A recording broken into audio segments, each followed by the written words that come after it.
जयपुर में 11 महीने की मासूम की किडनैपिंग किसी फिल्मी कहानी से कम नहीं लगती। पुलिस ने जब आखिरी बार अपहृत बच्चे को किडनैपर से मिलवाया, बच्चा किडनैपर के कलेजे से लिपटकर जार जार रोने लगा। किडनैपर और बच्चे को रोता देख पुलिस थाने का माहौल भी भावुक हो गया।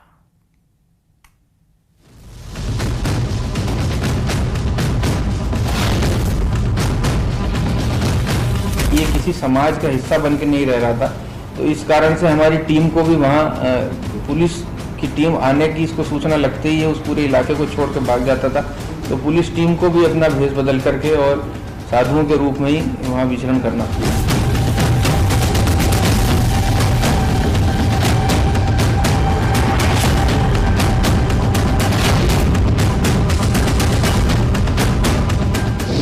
वृंदावन में सुलझी किडनैपिंग की गुत्थी। साधु बनकर मात दे रहा तनुज चाहर।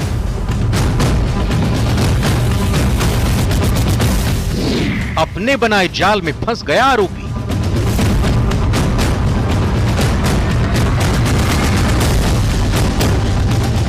करीब 1 साल पहले कुक्कू को किडनैप करने वाला यूपी पुलिस का suspended head constable Tanuj Chahar साधु के भेष में पुलिस को 1 साल से धोखा देता रहा, लेकिन जयपुर पुलिस ने तनुज को उसी के जाल में फंसा दिया और साधु के भेष में पुलिस की 3 सदस्यीय टीम ने कई दिनों की कड़ी मशक्कत के बाद उसे गिरफ्तार कर लिया।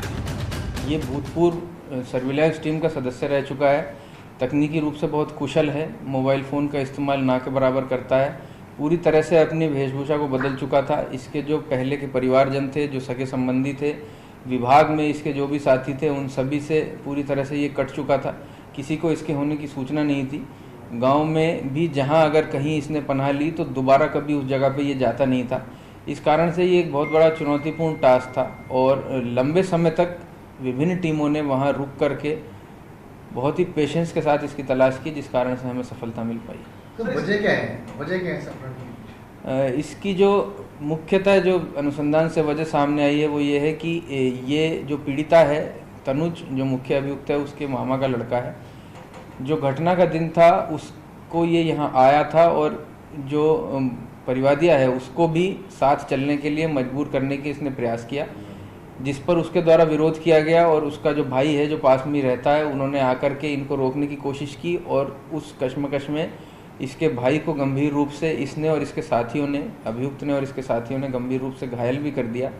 बच्चे का अपहरण करके ले जाके और फिर उसकी मां को ब्लैकमेल करके उसको भी बुलाने का ये प्रयास कर रहा था। साधु के भेष में कई दिन तक पुलिस वृंदावन में भजन कीर्तन मंडलियों में घूमती रही, यमुना तट के आसपास उसको खोजती रही, लेकिन आखिरकार पुलिस की मेहनत रंग लाई और उसे अलीगढ़ जिले के गोंडा कस्बे से करीब 8 किलोमीटर तक पीछा कर दबोच लिया गया और उसकी मां को सौंप दिया गया। लोकल पुलिस की इमदाद ली गई और उसके बाद उस घर पर दबिश दी गई। किसी ने, जब हमारी टीम स्कूल में थी तो आरोपी तनुज चाहर को किसी ने फ़ोन पे सूचना दे दी, तो जैसे हमारी टीम ने दबिश दी उससे करीब 10 मिनट पहले बच्चे को लेकर के वो पैदल ही भाग निकला, क्योंकि वो यूपी पुलिस में हेड कांस्टेबल रहा था, बहुत तेज तर्रार था, तो आनन फानन में वो घबराया हुआ भाग निकला। तो हमारी टीम ने उसका पीछा किया। वो करीब 7-8 किलोमीटर खेतों में बच्चे को गोदी में लिए हुए भागता रहा, तो हमारी टीम ने उसका बहुत शानदार तरीके से पीछा किया। बच्चे को जिस वक्त उसकी मां को सौंपा जा रहा था, उस दौरान हैरान करने वाली तस्वीर भी सामने आई। आरोपी तनुज चाहर की गोद से जब बच्चे को लिया गया तो वो रोने लगा। इतना ही नहीं, आरोपी की आंखों से भी आंसू आ गए। बच्चे को चुप करने की कोशिश भी की गई, लेकिन वो आरोपी की तरफ इशारा करते हुए रोता रहा। पुलिस की माने तो आरोपी ने एक तरफा प्यार में इस वारदात को अंजाम दिया था। पुलिस को चकमा देने की सभी तकनीकों से वो बखूबी वाकिफ था और उनका इस्तेमाल लगातार खुद को छुपाने के लिए और बच्चे को छुपाने के लिए कर रहा था। सूचना से एक टीम को ये ज्ञात हुआ कि जो तनुज है वो एक साधु के भेष में यमुना तट पर कुटिया बना करके रहता है और बच्चे के जीवित होने की भी सूचना हमें प्राप्त हुई थी, जिस पर अभी हाल ही में एक विशेष टीम जिसमें ASI Prem, Lokesh head constable cyber cell उपायुक्त कार्यालय से और राजेश कांस्टेबल थाना मुहाना से इनको तलाश में भेजा गया। लंबे समय तक इन लोगों ने भी अपनी वेशभूषा बदल करके साधुओं की तरह उस एरिया में जहां पे इनके होने की आसूचना हमें थी वहां पे विचरण किया। करीब 10 दिन पहले पुलिस को तनुज चाहर के वृंदावन में साधु के भेष में होने की जानकारी मिली, लेकिन जयपुर पुलिस के वृंदावन में होने की जानकारी मिलते ही वो वहां से भाग निकला।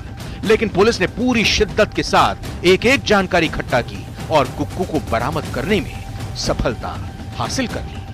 विष्णु शर्मा, न्यूज़ 18, राजस्थान।